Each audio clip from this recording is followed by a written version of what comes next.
मंच खाली करो, निशा भगत जिंदाबाद, फूलचंद तिर्की जिंदाबाद। कुर्मी समुदाय हमेशा एक समाज का एक नेता बनाए रखता है।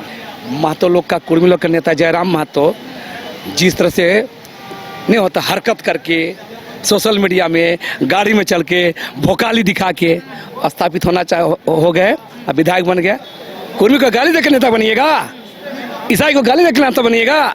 आदिवासी नेत्री निशा भगत लगातार कई सवाल उठाती हुई नजर आ रही है और उनका कहना है कि कई आदिवासी नेता उस सवालों का जवाब नहीं दे रहे हैं। आज इसी को लेकर हम चर्चा करेंगे। हमारे साथ आदिवासी नेता लक्ष्मी नारायण मुंडा मौजूद है। बातचीत करते हैं कि लगातार सवाल जो है निशा भगत उठा रही हैं। पहले उनका सवाल है कि कन्वर्टेड है, सरना ईसाई। उन्होंने कई सवाल उठाया और उनका कहना है कि अब तक आदिवासी नेताओं की तरफ से इस सवाल का जवाब नहीं मिल रहा है। क्या आदिवासी नेता डर गए? जो सवाल उठा रहे हैं, किस संदर्भ में सवाल उठा रहे हैं, पहले वो पूछा जाना चाहिए। कौन चीज़ का डर गए, है ना? देखिए, कुछ लोग बड़बोली, भौकाली, है ना, करके आप स्थापित होना चाहते हैं। ये आदिवासी समुदाय ये सब बर्दाश्त नहीं करता है। और रही बात जिन बातों पर मैंने प्रेस कॉन्फ्रेंस में ही कहा, आप भौकाली करके मंच में चढ़िएगा, इसके सम्मान में उठ खड़े हो जाते तो हम सभी अच्छे हो जाते। अगर ऐसा ही बात था तो 2-3 दिन पहले अपना ऑफिस में काहे घोषणा कर दिए थे कि हम लोग समर्थन कर रहे हैं। तो आपको पहले सुचिता, व्यवहार, है ना, इस सब को सीखने बोलिए।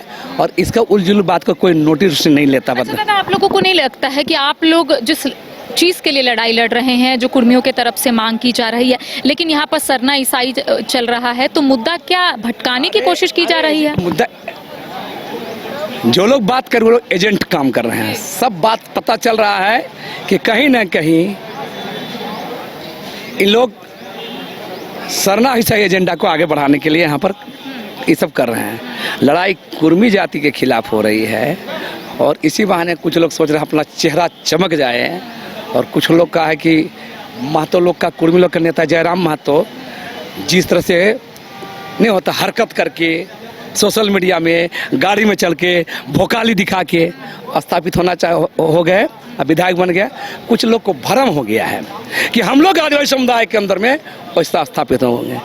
ये भ्रम है। आदिवासी समुदाय हमेशा सामुदायिकता, समूह का सम्मान के साथ, है ना, व्यवहार के साथ आगे बढ़ता है। आप गौर कीजिए, कुर्मी समुदाय और आदिवासी समुदाय में फर्क क्या है। कुर्मी समुदाय हमेशा एक समाज का एक नेता बनाए रखता है।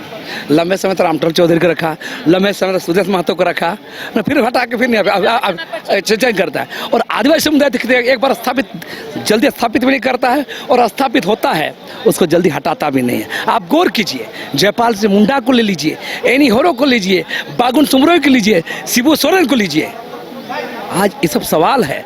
तो हम कुछ लोग को भ्रम हो गया है कि सोशल मीडिया के ज़माने में कि हम लोग कुछ भौकाली कर लेंगे, है ना, उलझुल हरकत कर लेंगे। भौकाली किस संदर्भ में बोल रहे हैं? क्या जिस तरीके से वो मंच पर चढ़ी, क्या जिस तरीके से उन्होंने माइक को छीना या फिर बाउंसर के साथ पहुंची, क्या भौकाली आप लोग इसको बोल रहे हैं? यही है। ये क्या है?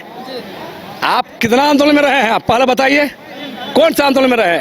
जब आंदोलन थे ही नहीं, खाली कुर्मी को गाली देने के लिए, कुर्मी को गाली देकर नेता बनिएगा, ईसाई को गाली देकर नेता बनिएगा, उर्जुल बक के नेता बनिएगा। स्टेज में थे आप कार्यक्रम में थे, किस तरह एंट्री हुई थी?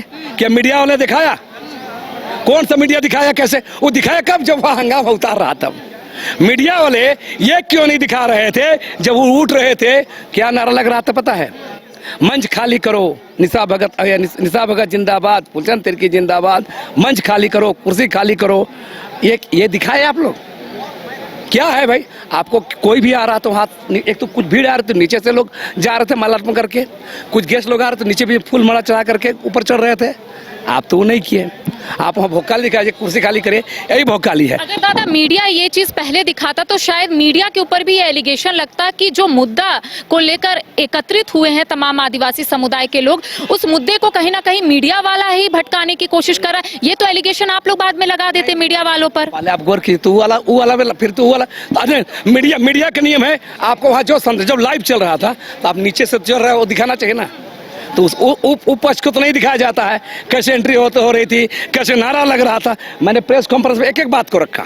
तो वहाँ पर सभी नेता तो हम लोगों के लिए इक्वल रहेंगे ना दादा। अगर निशा भगत जा रही है तो अगर वो जिस तरीके से एंट्री ले रही है तो क्या उन्हें दिखाने की क्या जरूरत? क्यों इसे बार बार कौन बड़ा चीज है जो नाम ले रहे हैं छोटों का?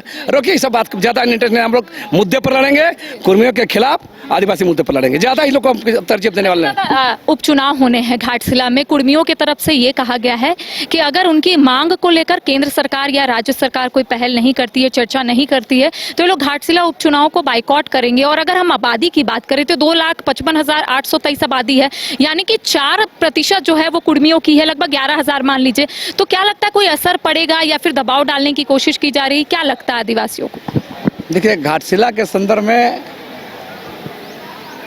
कुर्मी समुदाय जो स्टैंड ले रहे हैं उनका अपना निजी मामला है। और हम तो कहेंगे एक चुनाव एक लोकतांत्रिक प्रक्रिया है और इसमें किसी प्रकार का जबरन दबाव नहीं दिया जाना चाहिए। चाहे किसी भी समुदाय के लोगों को, किसको अपना अधिकार है उस अधिकार पर होना चाहिए। और लोकतंत्र में जब वोट है आप देना दीजिए, जिसको देना नहीं देना।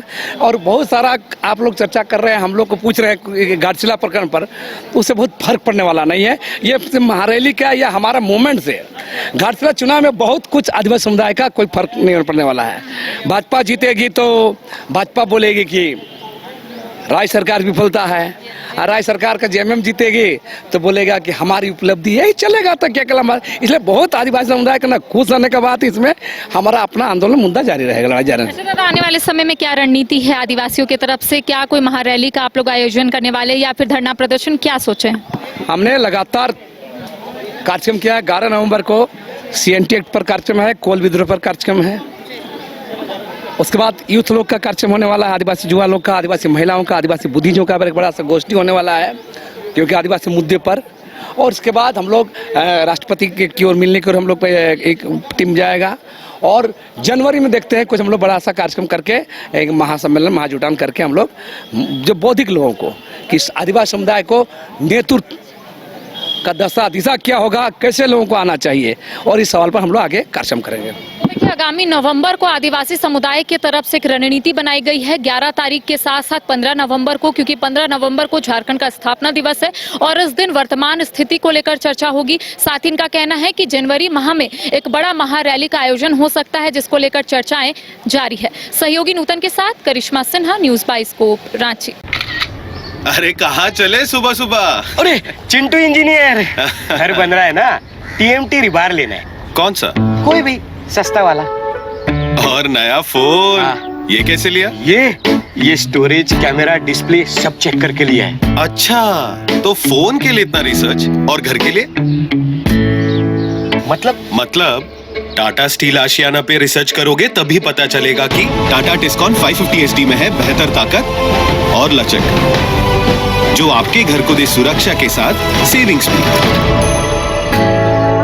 क्या हुआ? पहले रिसर्च करनी है ना। टाटा टिस्कॉन 550 SD, समझदार बने, बेहतर चुने। शहर की भीड़ से बोर हो गए हो? तो चलिए आज नए वाइब में आपको लेके चलते हैं, जिसका नाम है वैदिक विलेज। एम्स पटना से 10 मिनट की दूरी पर नौबतपुर में स्थित ये सोसाइटी सिर्फ आपके लिए है। यहाँ पे मेन रोड 30 फीट की है, रिंग रोड 24 फीट की है और ब्रांच रोड 20 फीट की है। यहाँ मिलेगा आपको स्विमिंग पूल, जॉगिंग ट्रैक, मंदिर और 24/7 सिक्योरिटी कैमरा जैसी बेसिक एमिनिटीज। शांति और सुकून से भरा प्लॉट चाहिए तो सोचना बंद करो, अभी कॉल करो नीचे दिए हुए नंबर पे। घर रहने का मकान भर नहीं, ये खुशियों की तिजोरी है। दरवाजे पर दस्तक देता पड़ोस, खिड़कियों से उमड़ आता आसमां, तारों में उलझी ऐसी ना जाने कितनी दास्तां। कहती हैं चले डायमंड सिटी, एक सफर हम सफर के साथ अपने घर तक। Diamond city, life long bonding, 500 से ज्यादा खुशहाल डायमंड परिवार। जल्दी करें, सिर्फ 200 फ्लैट बाकी। आज ही बुक करें अपना आशियाना।